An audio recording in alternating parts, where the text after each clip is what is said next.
రైతు సోదరులందరికీ నమస్కారం. మీరు చూస్తున్నారు చందు అగ్రి క్లినిక్. ఈరోజు మనం అరటి చక్కెరకేళి రకంలో మనం ఉన్నాం. ఇందులో చిగుటకు తెగులు వచ్చి గెలలు అనేది వెళ్ళటం లేదనేసి రైతు మనతో అయితే చెప్పాడు. మీరు చూస్తున్నటువంటి చూడండి, పొటాష్ లోపం, మెగ్నీషియం లోపం అన్నీ ఏ విధంగా వచ్చి ఆకులు మట్టలన్నీ ఎలా ఎండిపోతుంటాయి. దీనివల్ల గెలలు వెళ్ళకపోవడం, ఒకవేళ వెళ్ళినటువంటివి చిన్నగా వెళ్ళడం, అదేవిధంగా అవటం అనేది చాలా తక్కువగా ఉంటుంది. మరియు దెబ్బకాయలే మాగడానికి కూడా అవకాశం ఉన్నటువంటి తెగులు ఇది.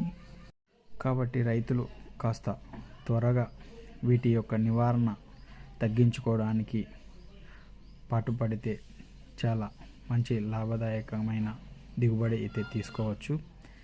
ముఖ్యంగా మీరు చూడవచ్చు ఇక్కడ ఏ విధంగా చిగుటోక తెగులు అనేది కనిపిస్తుందో. రైతు పూర్తిగా 8 నెలలైనా గెలలో ఇంకా వెళ్ళటం లేదు. అదేవిధంగా కింద దిండు బలాలు కూడా కరిగిపోతున్నాయి అంటున్నాడు.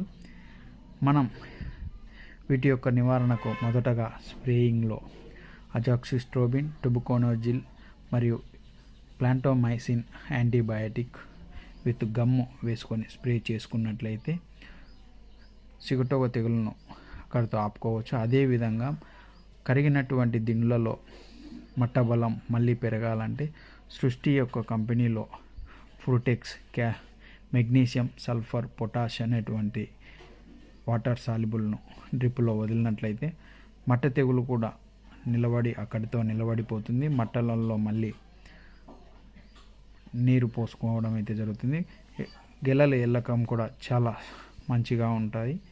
కాబట్టి ప్రతి ఒక్క రైతు నేను చెప్పినటువంటి సలహాలు పాటించే మీ యొక్క పంటను కాపాడుకోగలరని తెలియజేస్తున్నాను. చూడొచ్చు మీరు ఏ విధంగా అయితే ఉన్నాయని కూడా ఇక్కడ.